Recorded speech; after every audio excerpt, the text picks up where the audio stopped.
Lalu budak itu berkata kepada sahabat Abu Bakar, "Atadri ma huwa?" Apakah engkau tahu dari mana makanan itu berasal? Lalu kata si budak ini, dulu waktu aku jahiliyah,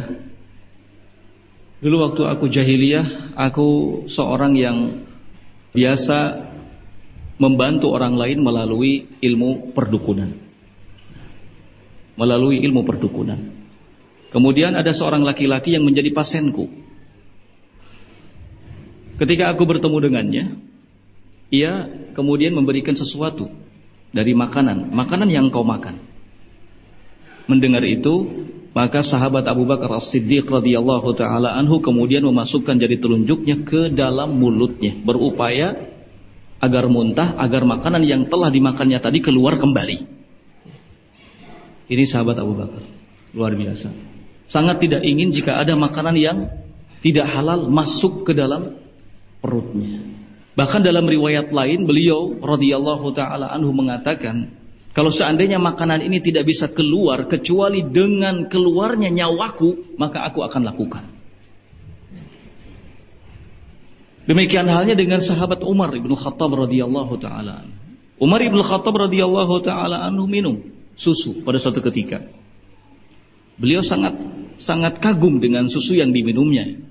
Susu yang sangat lezat, enak. Kemudian beliau bertanya kepada orang yang memberinya, "Aina laka hadza?" Dari mana susu ini? Orang yang memberinya kemudian mengatakan, "Tadi aku lewat kemudian melihat ada unta-unta sedekah.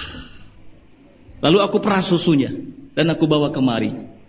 Maka mendengar itu Umar ibn Khattab radhiyallahu taala anhu segera memasukkan jari telunjuknya ke dalam mulutnya agar muntah, agar dengan itu susu yang telah diminumnya tadi keluar lagi. Sungguh menakjubkan pemandangan para sahabat. Mereka betul-betul menjaga diri.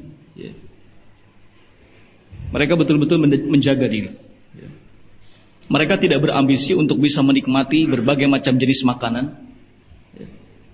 Yang mereka lihat, yang mereka inginkan itu adalah makanan tersebut, makanan yang betul-betul halal, makanan yang betul-betul baik. Dulu di zaman salaf juga ada seorang istri yang salihah. Seorang istri yang salihah yang berpesan kepada suaminya ketika suaminya mau berangkat bekerja. Kata istrinya, "Ittaqillah fi rizqina." Wahai suamiku, bertakwalah engkau terkait dengan rezeki kita. Artinya, carilah rezeki yang halal. Takutlah kepada Allah Subhanahu wa ta'ala. Ini pesan wanita yang salihah. Kemudian wanita ini mengatakan, "Fa innana nasbiru 'alal ju'." Sesungguhnya kami masih bisa bersabar menghadapi kelaparan. "Wala nasbir 'alan nar." Tetapi kami tidak bersabar menghadapi panasnya api neraka. Ini wanita yang salihah di zaman salaf, berpesan kepada suaminya dengan pesan-pesan yang khusus. Luar biasa para salaf ridwanullah alaihim ajmain. Mereka begitu kuat waroknya, kehati-hatiannya. Semua itu mereka lakukan dalam rangka apa? Siyanatan lidinihim, menjaga agamanya, agar jangan sampai agamanya terkotori dengan hal-hal yang batil, dengan hal-hal yang buruk. Ini. Kemudian dalam rangka takwa Allah, bertakwa kepada Allah Azza wa Jalla. Wa bu'dan 'anis syubuhat, dan di samping itu dalam rangka menjauh dari berbagai macam syubhat. 3 perkara yang memotivasi para salaf, para sahabat ridwanullah alaihim ajmain dalam mereka berhati-hati terhadap segala makanan yang dikonsumsi dan mengetahui dari mana asal muasal makanan. Pertama, siyanatan lidinihim, menjaga keutuhan agamanya. Menjaga keutuhan agamanya. Apapun harus kita lakukan dalam rangka menjaga keutuhan agama kita. Ya. Kita harus berupaya agar jangan sampai kita mengotori agama kita. Baik dengan ucapan, perbuatan, makanan, dan hal-hal lainnya. Kemudian yang kedua, takwa. Takwa kepada Allah Azza wa Jalla. Dan yang ketiga dalam rangka menjauhi berbagai macam syubhat. Nah, Ikhwani fiddin rahimani wa rahimakumullah. Banyak orang yang pada zaman sekarang ini boleh dikatakan tidak peduli soal dari mana harta yang diperolehnya dan dari mana datangnya makanan yang dikonsumsinya. Jelas tidak sebanding lurus dengan keadaan para salaf ridwanullah alaihim ajmain. Ini memberikan sebuah pelajaran kepada kita bahwa dalam hal apapun kita mesti ittiba kepada para salaf. Ikuti para salaf. Karena jalan yang mereka tempuh jalan yang paling selamat. Amalan mereka adalah amalan yang paling baik, paling selamat. Patut untuk kita tiru, patut untuk kita contoh. Pada zaman sekarang orang tidak lagi memikirkan usahanya, pekerjaannya apakah halal atau tidak halal. Jarang sekali orang memikirkan apakah makanan yang dikonsumsinya halal atau tidak halal. Semua itu dilatar belakangi oleh 3 perkara. Perkara yang pertama adalah at-tanafusu fid dunya. At-tanafus fid dunya, ambisi yang besar terhadap dunia. Ketika banyak orang ambisinya sangat besar terhadap dunia, maka ia tidak lagi memikirkan dengan cara apa bisa menggapai dunianya. Yang halal, yang haram semuanya ditempuh. Pokoknya bisa mendapatkan dunia sebanyak-banyaknya. Bisa mengumpulkan harta benda sebanyak-banyaknya. Bisa hidup dalam keadaan tidak kekurangan makanan. At-tanafus fid dunya. Dulu Nabi Shallallahu Alaihi Wasallam sebenarnya sudah mengingatkan kita. Beliau mengingatkan kita dalam sabdanya, Wallah mal faqru ahsya alaikum.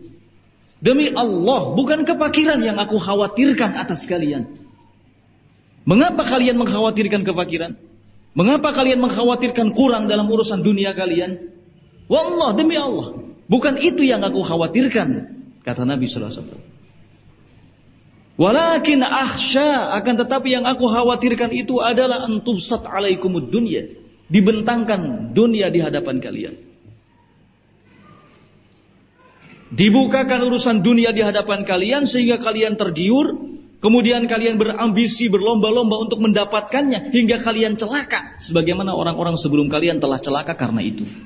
Ini yang dikhawatirkan oleh Nabi. Ketika kita punya ambisi yang besar terhadap dunia, ini yang dikhawatirkan oleh Nabi SAW. Bukan soal kefakiran. Bukan soal apa? Kefakiran. Adapun hadis yang tersebar bahwa kefakiran bisa mendekatkan kepada kekufuran, ini hadis dhaif. Hadis dhaif. Nah, tidak ada hadis yang seperti itu. Kadal fakru an yakuna kufron.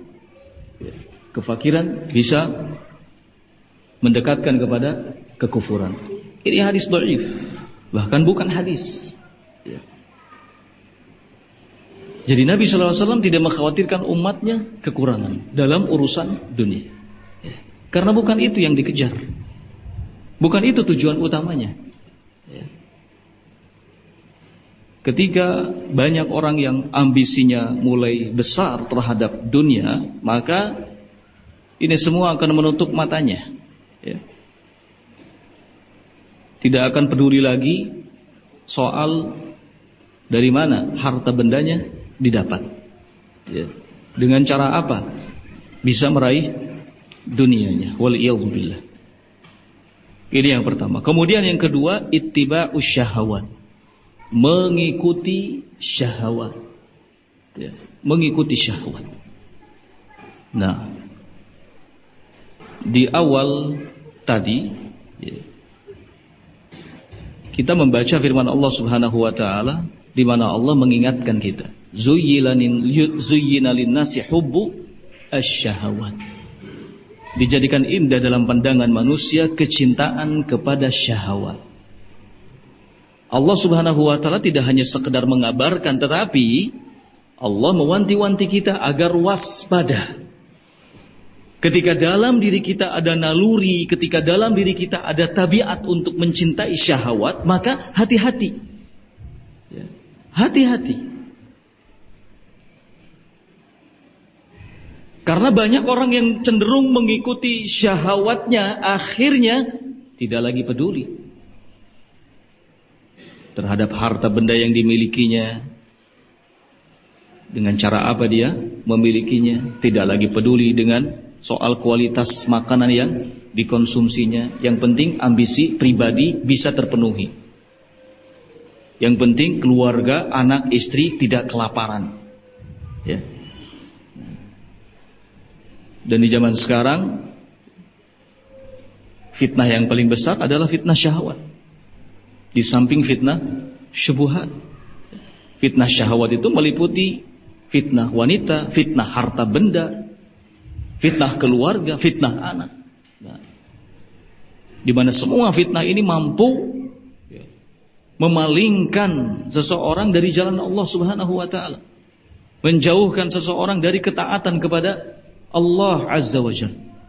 Nabi SAW dalam hadis riwayat Bukhari, beliau mengatakan, la ya'tiyanna 'alan nasi zamanun, akan datang suatu zaman menghampiri manusia, la yubalil mar'u bima akhadzal mal aminal halal am minal haram, di mana seseorang nanti tidak akan lagi peduli dengan cara apa dia mendapatkan hartanya, apakah dari jalan yang halal ataukah dari jalan yang haram.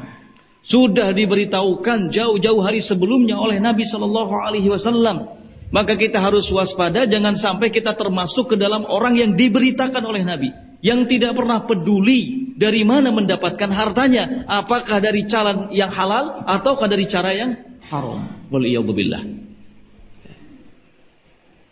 Segala hal yang mudarat, segala hal yang membahayakan agama kita atau bahkan dunia kita sudah diberitahukan oleh Nabi SAW. Hati-hati, waspada. Nanti akan datang suatu zaman menghampiri manusia di mana seseorang tidak lagi peduli terhadap harta yang didapat. Tidak peduli dalam hal mencari kekayaan, mencari harta benda. Apakah dengan cara yang halal ataukah dengan cara yang haram. Semua ini karena kondisi manusia yang betul-betul besar semangatnya dalam mengikuti apa? Syahwat. Waliyadzubillah. Ini yang kedua. Yang ketiga adalah adanya kekhawatiran tidak mendapatkan rezeki. Adanya kekhawatiran tidak mendapatkan rezeki. Ini juga bisa membuat seseorang begitu bersemangat mengumpulkan harta benda sebanyak-banyaknya tanpa mempedulikan cara yang ditempuhnya, halal ataukah haram. Dalam hadis dikeluarkan oleh Bazzar dengan sanad yang sahih dari sahabat Hudzaifah ibnul Yaman. Sahabat Hudzaifah mengatakan, qama Rasulullah sallallahu alaihi wa ala alihi wasallam faqala halummu ilayya. Suatu ketika Rasulullah sallallahu alaihi wa ala alihi wasallam berdiri, kemudian beliau mengatakan halummu ilayya, berkumpullah di depanku, kemari. Fa aqbalu ilaihi fajalasu, maka semua orang menghadap kepadanya dan duduk di hadapannya. Faqala, kemudian beliau sallallahu alaihi wasallam mengatakan, hadza rasulu rabbil alamin Jibril nafatha fi raw'i. Ini tadi ada utusan Rabbul Alamin, utusan Allah, yakni Jibril. Jibril membisikkan ke telingaku bahwasannya lan tamuta nafsun hatta tastakmila rizqaha wa in abta'a 'alaiha. bahwasannya tidak akan ada yang meninggal dunia, tidak akan ada yang mati satu jiwa pun sampai rezekinya telah sempurna diberikan kepadanya. Wa in abta'a 'alaiha, walaupun dianggap lambat. Fattaqullah, maka bertakwalah kepada Allah Azza wa Jalla. Jadi seseorang disempurnakan rezekinya oleh Allah Subhanahu wa taala. Gak ada yang dikurangi. Semuanya telah diberikan. Wa ma min dabbatin illa 'alallahi rizquha. Tidak ada yang berjalan di muka bumi ini melainkan atas Allah tanggungan rezekinya. Bahkan sebelum lahir kita ke dunia sudah dicatat soal apanya? Soal rezekinya. Sudah dicatat, sudah ditentukan. Tidak ada satu jiwa pun yang mati melainkan rezekinya telah sempurna diberikan kepadanya. Wa in abta'a, walaupun dirasa lambat. Oleh karena itu, apa yang perlu kita khawatirkan lagi? Allah Subhanahu wa taala sudah menjamin kita dalam hal rezeki. Kita terlahir ke dunia dengan rezekinya. Masing-masing kita datang membawa rezeki. Dan berbeda-beda antara satu dengan yang lainnya. Li hikmatin, karena hikmah yang Allah Subhanahu wa taala kehendaki. Hanya Allah satu-satunya zat yang membagi-bagi rahmatnya, yang membagi-bagi rezekinya. Allah akan memberikan sesuatu yang lebih kepada siapa yang dikehendakinya dari kalangan hamba-hambanya. Allah akan memberikan sesuatu yang kurang dari itu kepada siapa yang dikehendakinya dari hamba-hambanya. Semuanya berjalan sesuai dengan keadilan dan hikmah Allah Azza wa Jalla.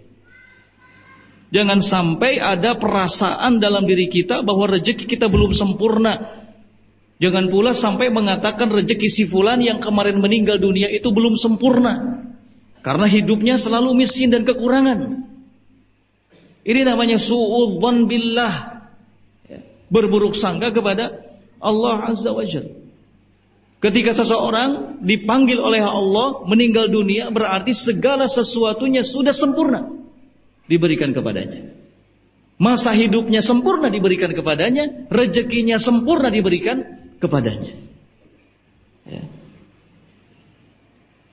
Kemudian kata Nabi SAW, fattaqullah, bertakwalah kepada Allah Azza wa Jalla, wa ajmilu fit talab, dan perindah, perbaiki cara kalian mencari rezeki.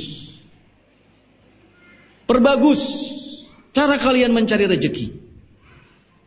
Wala yahmilannakum istibta'ur rizqi an ta'khudhu bimaksiatillah. Jangan sampai istibta'ur rizqi, lambatnya rezeki datang kepada kalian, mendorong kalian untuk melakukan kemaksiatan kepada Allah Azza wa Jalla. Ada orang yang tergesa-gesa, ada orang yang ingin segera mendapatkan rezeki hingga akhirnya melakukan hal yang diharamkan oleh Allah Azza wa Jalla.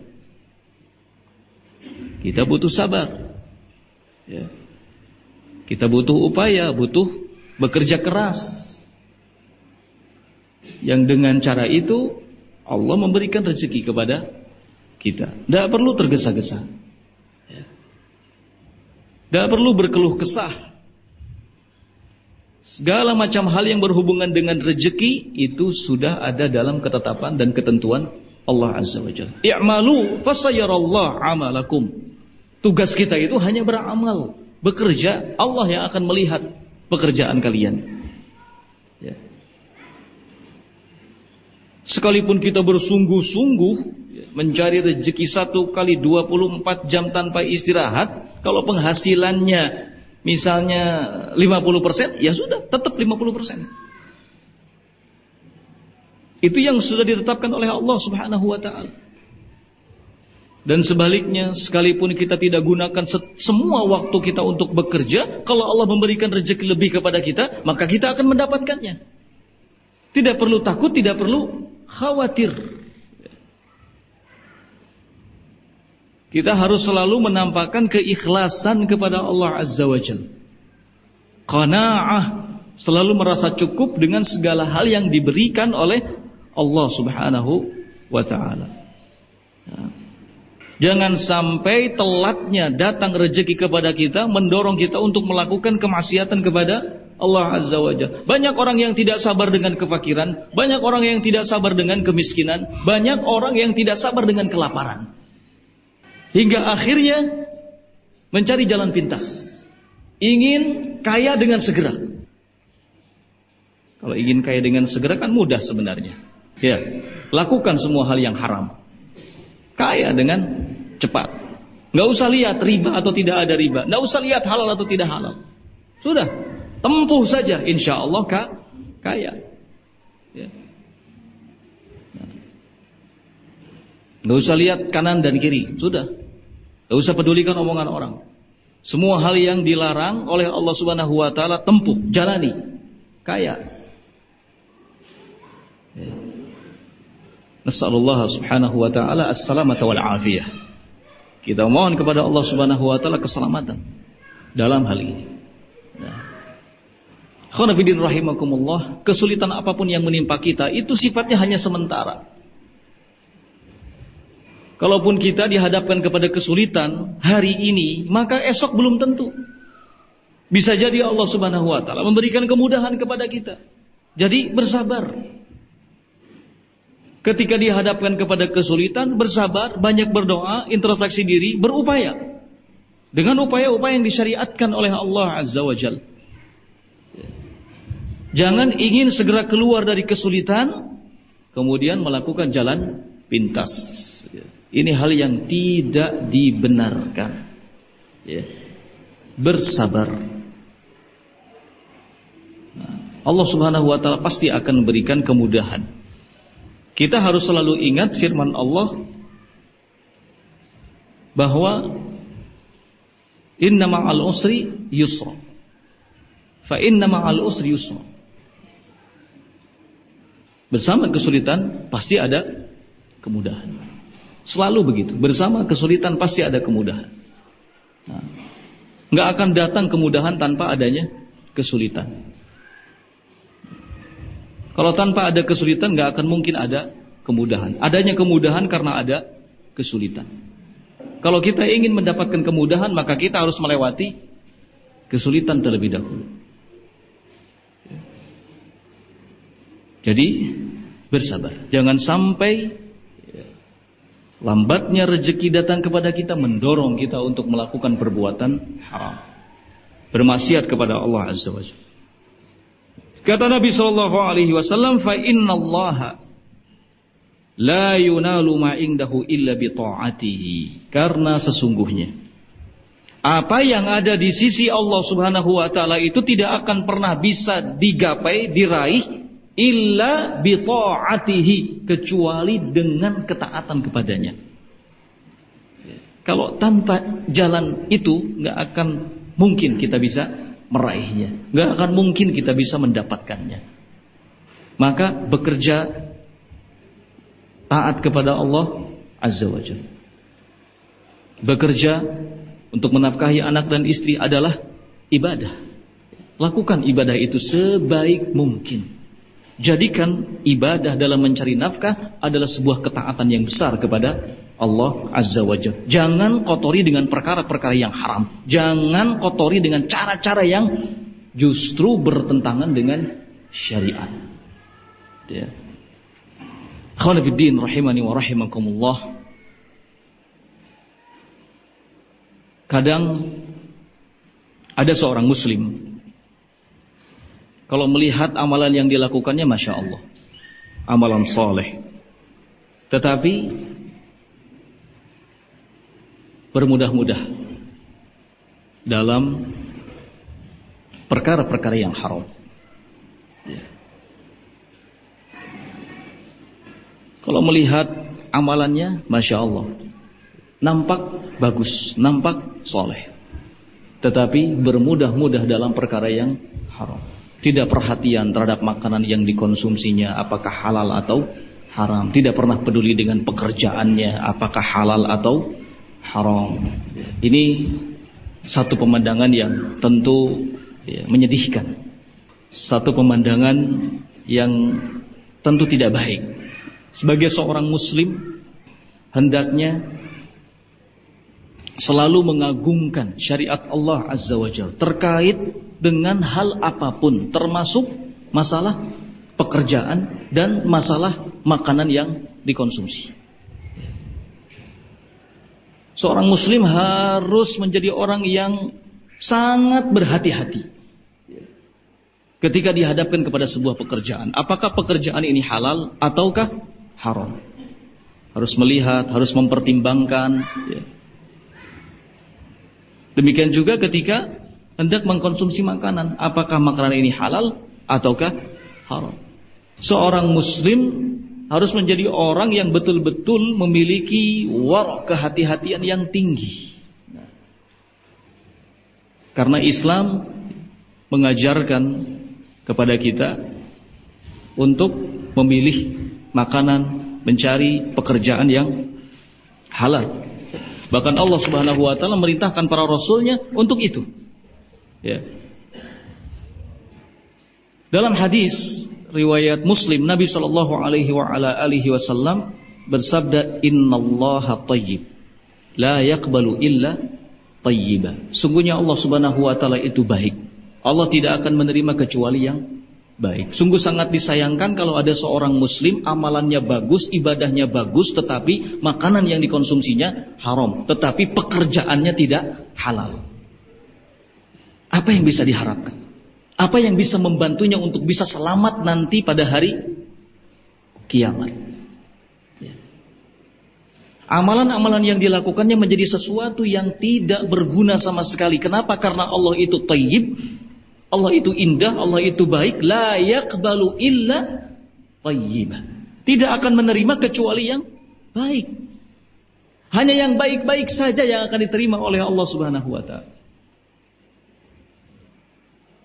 Perbuatan yang baik yang akan sampai kepada Allah. Kata-kata yang baik yang akan sampai kepada Allah Azza wa Jalla. Ya. Rugi jika ada seorang muslim seperti itu. Nah. Tapi memang tidak jauh dari kenyataan.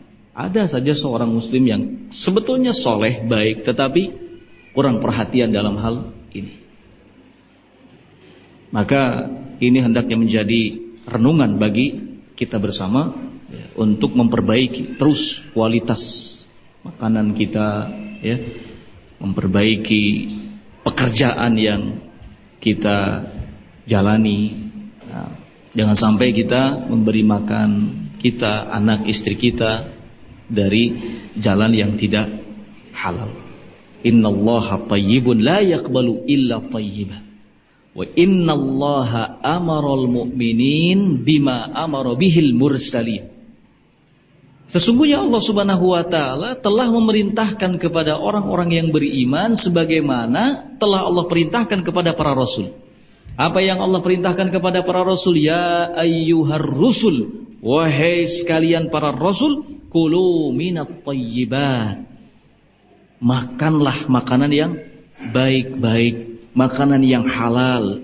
Wa'malu salihah, dan beramal solehlah. Inni bima ta'maluna alim. Sesungguhnya aku bima ta'maluna alim, maha tahu atas segala apa yang kalian kerjakan. Ini perintah Allah kepada para rasulnya. Kemudian perintah Allah kepada kaum mukminin secara khusus, ya ayyuhalladzina amanu, wahai orang-orang yang beriman, kulu min thayyibati ma razaqnakum. Wahai orang-orang yang beriman, makanlah min thayyibati ma razaqnakum, dari makanan-makanan yang baik yang telah kami rezekikan kepada kalian. Jadi sama perintah Allah kepada kaum mukminin dengan perintah kepada para rasul. Ya ayyuhar rusul kulu minat thayyibat. Ya ayyuhalladzina amanu kulu min thayyibat. Sama, tidak ada beda.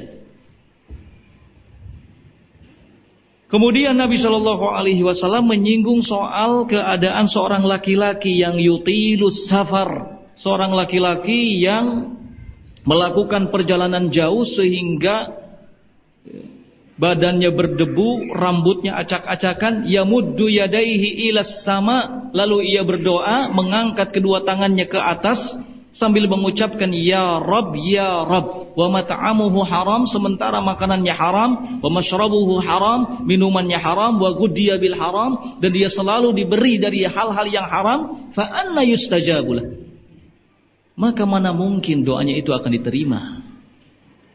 Ya, mana mungkin doanya akan diterima oleh Allah Subhanahu wa ta'ala. Ya. Nabi mengingatkan, ya, Nabi mengingatkan khususnya kepada kita kaum mukminin, bila kita ingin doa-doa kita diijabah oleh Allah Subhanahu wa ta'ala, maka perbaiki kualitas makan, perbaiki kualitas pekerjaan kita, yang dengan itu kita mendapatkan rezeki, kita mendapatkan makanan. Jangan sampai seperti seorang laki-laki yang disinggung, digambarkan oleh Nabi Shallallahu Alaihi Wasallam. Padahal dia melakukan safar, sementara safar ini kan termasuk salah satu sebab yang doa itu apa? Diijabah. Tapi kalau seperti ini keadaannya, gak ada, gak diijabah doanya. Seorang laki-laki melakukan safar perjalanan jauh, ya, saking jauhnya sampai badannya kotor, ya. Dia mengangkat kedua tangannya ke atas, ya Rabb, ya Rabb. Sayang, makanannya haram, minumannya haram, selalu diberi dari hal-hal yang haram, maka tidak diijabah doanya, ya. Oleh karena itu, ikhwan fillah rahimani wa rahimakumullah, ya, sedekah, berbuat baik dengan harta yang haram nggak akan diterima oleh Allah Subhanahu wa ta'ala. Bagaimanapun besarnya sedekah itu, ya, bagaimanapun besarnya kebaikan itu, kalau dengan cara dan jalan yang haram, maka nggak akan diterima. Dalam hadis riwayat Muslim, Nabi Shallallahu Alaihi Wasallam menyatakan, la yaqbalullah salatan bighairi tahur. Allah Subhanahu Wa Taala tidak akan menerima salat tanpa tahur, bila tidak dalam keadaan suci, tanpa wudu. Wala sadaqatan min ghulul, dan Allah Subhanahu Wa Taala juga tidak akan menerima sedekah min ghulul, dari harta yang haram. Maka sebanyak apapun harta yang haram yang disedekahkan untuk kebaikan, untuk bangun masjid, bangun pesantren dan lain sebagainya, itu sesuatu yang tidak bermanfaat, tidak akan diterima oleh Allah Azza wa Jalla. Ya. Jadi hati-hati. Ya. Kita harus berupaya mendapatkan harta dari jalan yang halal. Nah, kemudian ada juga riwayat lain, Nabi Shallallahu Alaihi Wasallam menyatakan, idza addaita zakata malik faqad qadaita ma alaik, wa man jama'a malan haraman thumma tasaddaqa bih lam yakun fihi ajrun wa kana isruhu alaihi. Apabila engkau telah menunaikan zakat hartamu, faqad qadaita ma alaika, maka engkau telah memenuhi kewajiban yang dibebankan kepadamu. Wa man jama'a amalan, dan barang siapa yang mengumpulkan harta yang haram. Mengumpulkan harta yang haram itu berarti seseorang bekerja, ya, yang pekerjaannya itu haram. Melalui pekerjaannya dia dapat mengumpulkan harta yang banyak. Barang siapa yang mengumpulkan harta yang haram, kemudian dia sedekahkan, lam yakun fihi ajrun, maka tidak ada pahala sedikit pun di dalamnya. Wa kana isruhu alaihi, dan tanggung jawabnya dibebankan kepadanya. Tanggung jawabnya dibebankan kepadanya. Harta benda yang kita cintai, yang kita upayakan untuk kita dapatkan, itu amanat. Amanat Allah Subhanahu wa ta'ala. Ya.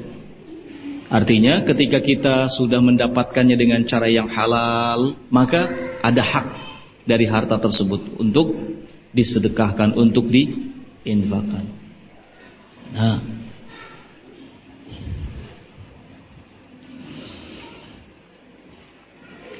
ikhwan fillah rahimani wa rahimakumullah.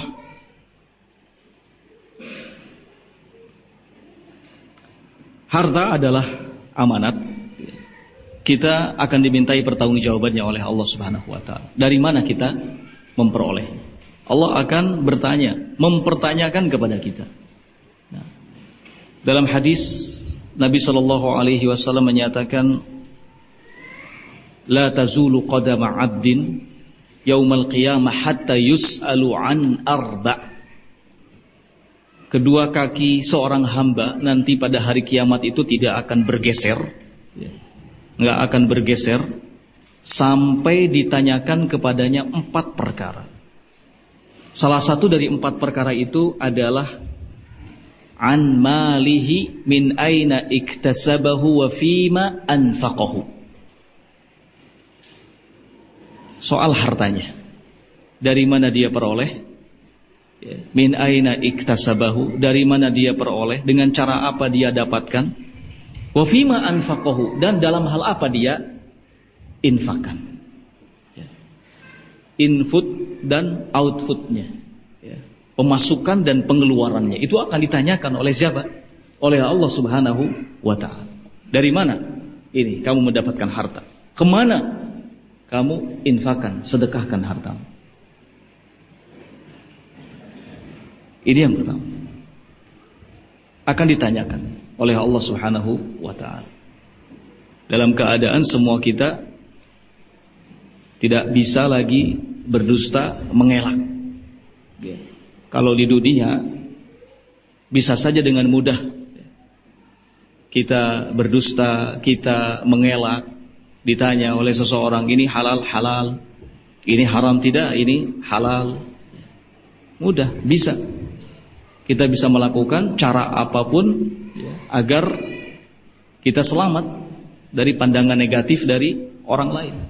Tapi pada hari kiamat nanti, kita tidak bisa berbuat banyak. Semua kita akan mempertanggungjawabkan amalan kita. Dan jangan lupa, bumi yang kita pijak ini merekam setiap apa yang kita lakukan.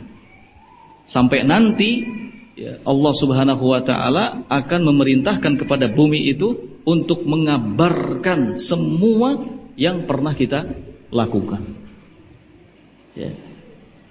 Maka ada 4 perkara, kata Nabi sallallahu alaihi wasallam, yang akan ditanyakan kepada seorang hamba, dalam keadaan tidak akan bergeser kedua kaki seorang hamba. Satu dari 4 perkara itu adalah an malihi, tentang hartanya, min aina iktasabahu wa fima anfaqahu, dari mana diperolehnya dan kemana menginfakkannya. Ikhwani fiddin rahimani wa rahimakumullah. Manusia secara umum dalam mendapatkan harta dan mengeluarkan hartanya untuk diinfakkan itu terbagi menjadi 4 golongan. Terbagi menjadi 4 golongan. Golongan yang pertama adalah golongan yang mendapatkan hartanya dari jalan yang haram, kemudian menginfakkan hartanya untuk perkara yang haram. Pemasukannya haram, pengeluarannya pun untuk perkara yang haram. Ini golongan pertama. Golongan yang kedua adalah golongan yang mendapatkan harta dari jalan yang haram, kemudian menginfakkan di jalan yang halal untuk kebaikan. Nah, ini golongan yang kedua. Golongan yang pertama jelas celaka, gak akan diterima, bahkan mendapatkan ancaman, siksa, dosa. Mendapatkan harta dengan cara yang haram, kemudian menginfakkan, menyalurkan hartanya pun untuk perkara-perkara yang haram. Jelas. Pemasukan dan pengeluarannya semuanya haram, tidak ada kebaikan. Ini golongan pertama.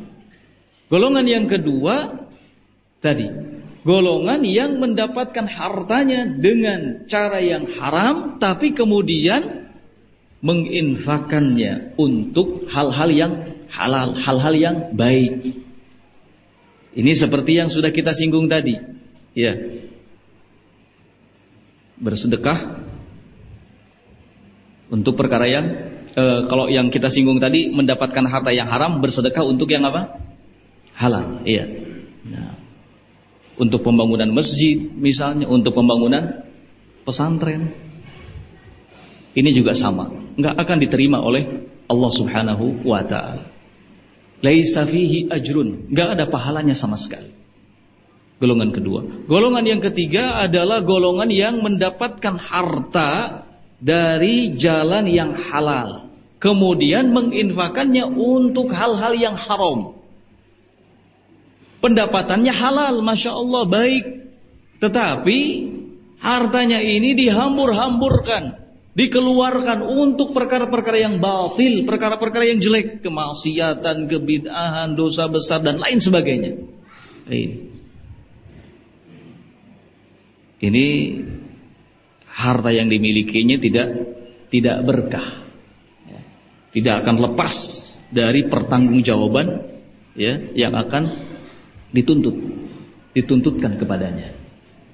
Nah, ini golongan yang ketiga. Golongan yang keempat adalah golongan yang mendapatkan harta dengan jalan yang halal, kemudian menginfakkannya untuk hal-hal yang halal, kebaikan semuanya. Ini golongan yang selamat. Ini golongan yang selamat. Pemasukannya dari jalan yang halal, pengeluarannya pun untuk hal-hal yang halal, yang baik. Kebajikan-kebajikan. Nah, baik yang ada hubungannya dengan sesama manusia atau yang ada hubungannya dengan Allah Subhanahu wa ta'ala.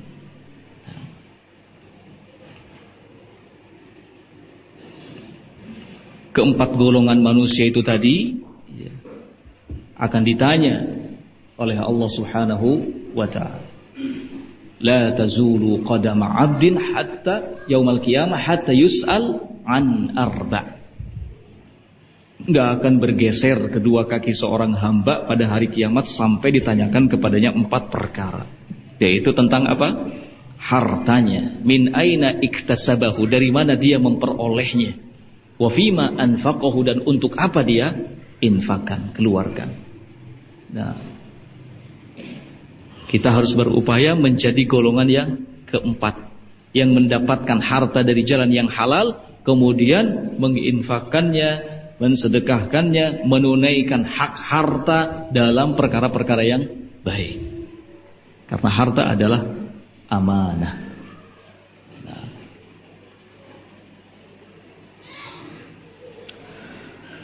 ikhwan fillah rahimani wa rahimakumullah.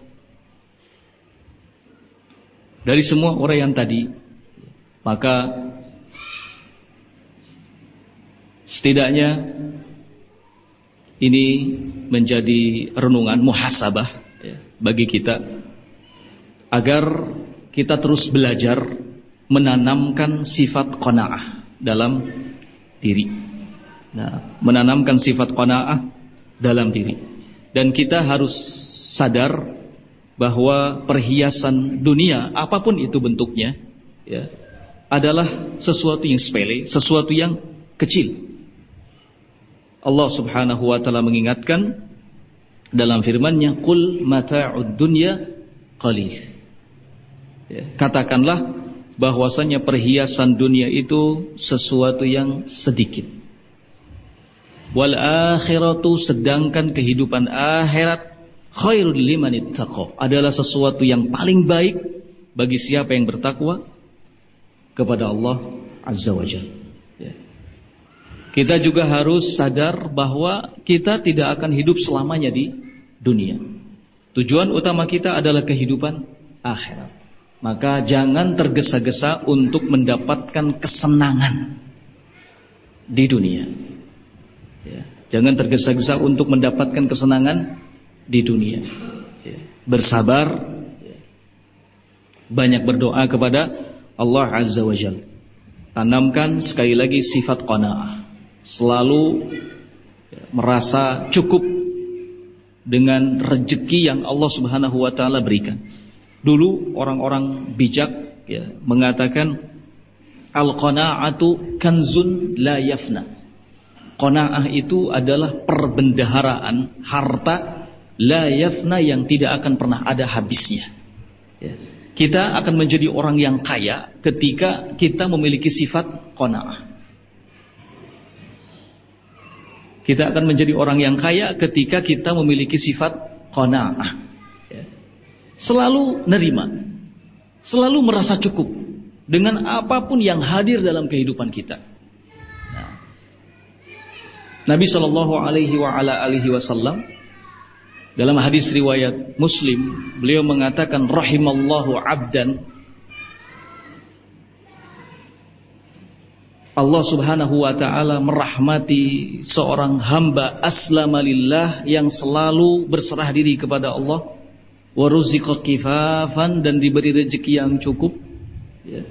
Wa qanna'ahu Allahu bima atah, dan Allah subhanahu wa ta'ala tanamkan sifat qana'ah, merasa cukup dalam dirinya terhadap segala sesuatu yang hadir dalam hidupnya.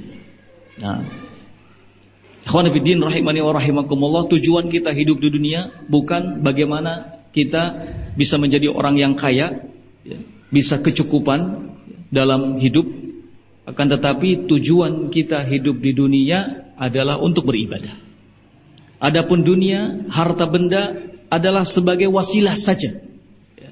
Wasilah, bukan tujuan utama, ya.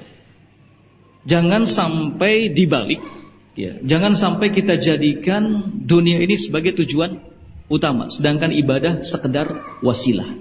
Ini keliru, ya.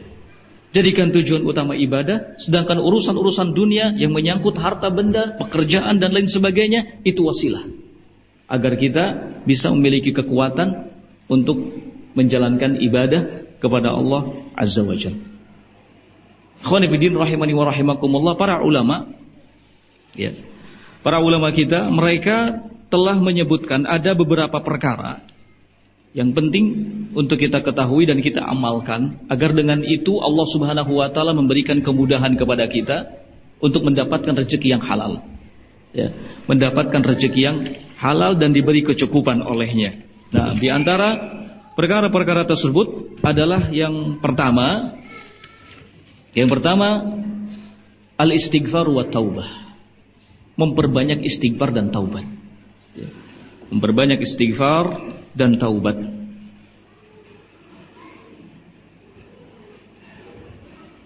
Allah subhanahu wa ta'ala berfirman, faqultu astaghfiru rabbakum innahu kana ghaffara yursilis samaa'a 'alaikum midrara wa yumdidkum bi amwalin wa banin. Ini dia, Allah menyatakan wa yumdidkum bi amwalin wa banin. Allah akan memberikan kepada kalian harta, dengan catatan kalian selalu mengucapkan apa? Istighfar, astagfirullah, bertaubat kepadanya, ya. Wasilah-wasilah yang seperti ini penting untuk kita ketahui, karena kita tidak punya kekuatan apapun bila tidak ditolong oleh Allah subhanahu wa ta'ala. Betul bahwa kita diperintahkan untuk bekerja ketika kita ingin mengambil bagian rezeki kita yang ditetapkan oleh Allah subhanahu wa ta'ala. Tetapi kalau hanya mengandalkan itu, kita tidak bersandar kepada Allah, maka percuma. Bisa jadi justru rezeki kita dihalangi oleh Allah karena kita tidak melakukan wasilah-wasilah yang disyariatkan. Seperti apa? Istighfar dan taubat, ya. Ada banyak orang kalau dari segi pekerjaan, kesemangatannya untuk bekerja luar biasa, tetapi selalu kesulitan, selalu gagal. Buka pekerjaan ini gagal, coba usaha ini gagal juga, ya. Pergi dari pagi sampai sore, sambung lagi sore sampai pagi lagi, gagal juga. Kurang apa usahanya? Kurang apa upayanya? Kurang apa kesungguhannya? Luar biasa, tetapi selalu kesulitan untuk mendapatkan rezeki. Mungkin ini penyebabnya adalah karena dia tidak melakukan wasilah-wasilah yang disyariatkan. Seperti apa? Istighfar dan taubat, ya. Coba selain kesungguhan kita, ya, untuk bekerja, mengambil bagian rezeki kita yang telah Allah berikan, barengi dengan apa? Selalu istighfar dan taubat. Ya. Nabi Shallallahu Alaihi Wasallam itu setiap kali selesai dari melakukan ibadah, beliau mengucapkan istighfar. Karena istighfar ini melengkapi sesuatu yang mungkin ada kekurangan di dalamnya. Syekh Abdurrahman As-Sa'di rahimahullahu ta'ala dalam tafsirnya, beliau mengatakan bahwa sudah semestinya bagi seorang muslim, bagi seorang mukmin setiap kali selesai melakukan ibadah an yastaghfirullah, untuk beristighfar kepada Allah. Kenapa? Karena bisa jadi ada kekurangan dari ibadah yang dilakukan. Ini dalam soal ibadah. Mencari rezeki untuk menafkahi anak dan istri, kalau kita niatkan ikhlas lillahi azza wa jal, ini adalah apa? Ibadah. Ya. Ini adalah ibadah. Untuk menyempurnakan ibadah itu, melengkapi ibadah itu, memperbaiki kondisi ibadah itu, maka butuh kepada istighfar dan taubat. Selalu ucap istighfar, bertaubat kepada Allah Subhanahu wa ta'ala. Kan mungkin ada waktu istirahatnya ya, ketika kita mencari rezeki. Gak mungkin kan terus-terusan, kadang kita istirahat, ada waktu sholat kita sholat, istighfar, bertaubat kepada Allah. Ya. Harapannya adalah agar Allah Subhanahu wa ta'ala memberikan rezeki yang baik, yang berbarokah, yang menjadi sebab baiknya kita, baiknya keluarga kita. Nah, ini yang pertama. Jangan pernah dilupakan. Jangan pernah dilupakan. Yang kedua adalah at-tawakkal 'ala Allah, bertawakal. Jangan lupa bertawakal. Sandarkan diri sepenuhnya kepada Allah Subhanahu wa ta'ala. Setiap kali mau berangkat bekerja, bismillahi tawakkaltu 'ala Allah. Dengan menyebut nama Allah, aku bertawakal kepadamu ya Allah. Bukakan pintu-pintu rezeki yang halal, yang baik untukku. Mudahkan semua itu. Berangkat dengan menyandarkan diri kepada Allah Subhanahu wa ta'ala sepenuh hati. Tawakal kepada Allah. Dalam hadis Nabi Shallallahu Alaihi Wasallam mengatakan, "Lau annakum tawakkaluna 'ala Allah haqqa tawakkuli." Kalau seandainya kalian bertawakal kepada Allah Subhanahu wa taala dengan sebenar-benarnya tawakal, la razaqakum kama yarzuqut thair. Niscaya Allah akan memberikan rezeki kepada kalian sebagaimana Allah telah berikan rezeki kepada seekor burung yang pergi dalam keadaan perutnya kosong dan pulang dalam keadaan sudah penuh perutnya. Lihat bagaimana gambaran yang disebutkan oleh Nabi Shallallahu Alaihi Wasallam. Seekor burung meninggalkan sangkarnya. Di dalam sangkarnya itu ada anak-anaknya. Ia pergi dalam keadaan perutnya kosong, perut anak-anaknya pun kosong, pergi. Tawakal, bersandar kepada Allah. Diberi rezeki oleh Allah Subhanahu wa taala, pulang dalam keadaan perutnya sudah penuh dan perut anak-anaknya pun penuh. Kalau burung saja sudah seperti itu, maka kita harus lebih dari itu. Tawakal kepada Allah Subhanahu wa taala sebelum berangkat. Bismillahi tawakkaltu 'ala Allah. Saya akan beribadah, mencari nafkah untuk keluarga.